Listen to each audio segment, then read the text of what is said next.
ನಾನು ಬಿಡು ಇನ್ನೊಮ್ಮೆ നാളെ കൈ ಬಿಡು ദയവിച്ചത് കൈ ಬಿಡು. എന്താ നിനക്കിന്ന് പൂക്കച്ചവടൊന്നുമില്ലേ? ഓ നീക്ക് ഭയങ്കര അഹങ്കാര. ഒരു കോടീശ്വരന്റെ ഗമേല. ഗമയൊന്നുമല്ല, സത്യം പറഞ്ഞ പേടിച്ചിട്ടാ. പഴയ പോലെ ഒന്നുമല്ല. ചില കൊടകന്മാർക്ക് മലയാളികളെ കണ്ടാ പിടിക്കില്ല. അതുകൊണ്ടാ നീ പൊക്കോ. എന്റെ സമ്മാനം കിട്ടിയാ ഞാൻ പൊക്കോളാം. സമ്മാനോ? ഇപ്പഴാ? ആരെങ്കിലും എവിടെന്നെങ്കിലും വന്ന് കണ്ടാ കിട്ടിയാലേ പോവുള്ളൂ. ഇതിനൊരു നേരം കാലമൊക്കെ ഉണ്ട്. എങ്കി വേണ്ട, വൈകിട്ട് ആടാനും പാടാനും എന്നെ നോക്കണ്ട, ഞാൻ പോവാ. ഏയ്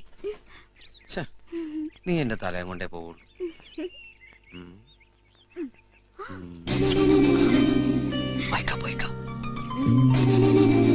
ഇനി നിനക്ക് എന്താ വേണ്ടേ?